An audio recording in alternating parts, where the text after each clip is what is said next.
course. The only one in my family who believes in me is the dead one. For now.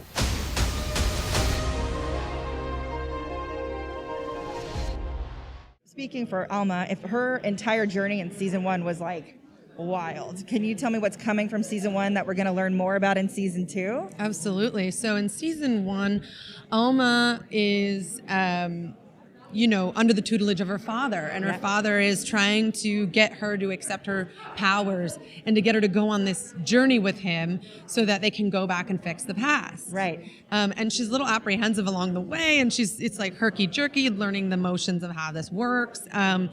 And then in season 2, she's got a handle on these abilities, and now she's sort of taken the role of Bob, where she's like obsessive about these powers, and she's trying like hell to get her sister Becca to go on the journey with her so that they can go back and fix the past in this new timeline. Now that we know James Cameron's done with his 12,000 Avatar movies, are we looking at Alita 2? I'm trying like hell. I'll tell you what, it's she's so, it's no wonder why people have been touched so much by this character. I have too. She is incredibly important, especially for right now, especially for the Latinx movement. For everybody, it transcends gender, it transcends race even. It's, we need this particular hero. And so I am out there working my ass off I want it just as bad, if not, more bad. I talk to James Cameron all the time about it, and he's like, I'm so down. I just saw Robert at South by Southwest. I went over, we had tea, and we're just like scheming and plotting, and we'll get her back. I love it. Come hell or high water. In the beginning, I didn't know what to think of Camila, like as a mother, right, as like who she is, and her entire arc of season 1 is incredible. Talk to me about that, like how you navigated that, and what your favorite part about her is.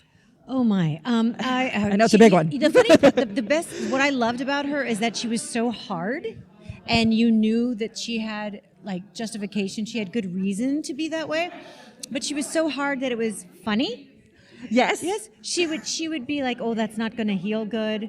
That's not going to heal well. And how could you do this to me? You got into a car accident. This isn't a good time for me. Exactly. This is the worst time. No, but the fact that you could see there was something going on behind why she was. And in season 1, where it unfolds, that it's all been on her. The storytelling, this is incredible. And the way it's filmed is incredible. Have you ever done anything like that? No. I mean, there's a scene in season 2 where I'm in this kitchen and I'm on the phone and I'm doing dishes and I have dishwashing gloves, and there was nothing there. I had a phone on a stand, and then I had blocks that had to be the exact height, and I had rubber gloves. Wow. So I had to imagine everything else. Do you have improv background? Because that's very much like you're on the stage, like pretending. Yeah, yes. Oh, big time. And then I remember I put something down, and they were like, no, the counter's not that size. We need to bring it up. Like, you don't have much freedom, but in your imagination, you have all the freedom. Yeah. Yeah, it's fascinating. I loved it. The finale, first of all, I have issues. Most people do, but that's what gets you. I come back for season 2. I know, and shocked. I can't wait. It ended in 2019. And then did you recently film season 2, or was that filmed and then had to sit and wait? Well, as you know, the show is rotoscoped, so it takes years to do. And it's season incredible. 1 even took, I think, a year and a half. But then with pandemic, obviously, we were met with some obstacles that we weren't anticipating. We started shooting season 2 at the beginning of the pandemic, so it was like in 2020. Oh wow! And it was one of the first productions in Los Angeles to go back to work. So in real time, we were discovering how to work with masks and the shields, and we had COVID. We called him a COVID cop on set. And the show was already kind of different the way we shoot. Yeah, this was next level. All of our you'll meet some of our creators and showrunners. Everyone was on Zoom, and we were basically alone in this black box space with like taped marks on the ground being directed via Zoom in the middle of a pandemic in the most absurd circumstances. And it was a real testament to our imaginations and our work. First season, we're trying to figure out who murdered your father, and then like all of that is revealed. So can you set up season 2 just a little bit for me of what this new story is? or continuation? Well, I would say that nothing is as it seems, Okay. and that we realize that everything we thought in season 1 is not true. Or I wish you could see my face right now. or that like what we are led to believe at the end of season 1 is completely debunked. I'll say that. So like it's really eye-opening. It's really impressive and amazing. Watching the actors, I've seen a few behind the scenes. So seeing like the setup of the sets and they're playing with nothing. How much influence do you have on like what goes into each scene for the actors to play with and all that?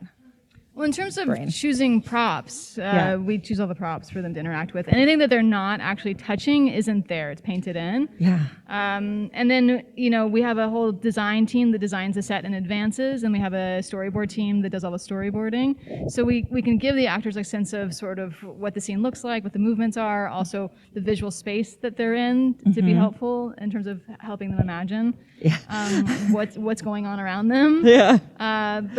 So that way we can be sort of kind of helpful. Otherwise, it's sort of explaining or having conversations or answering questions. For season 2, what is the goal of season 2? I know in season 1, Alma goes on this entire journey. There's so much family revealing. There's layers of family trauma. So for season 2, what are you guys hoping to show the audience? I'd say the goal for me was that enough people watch it that we get a season 3. Yes, give me a season 3. Thank you. No, I think we wanted to go just deeper with all of it. We wanted to explore the relationships in deeper ways and new combinations and not feel like we're just repeating season 1. I think we did a lot of really cool stuff in season 1. And so kind of the first conversation in season 2, we're like, all right, what else can we do? Yeah. Let's not get too stuck in what worked and let's figure out what else can work. And let's, I love throwing ourselves in the deep end of the pool and then being like, all right, now we got to learn how to swim. And I think we really did.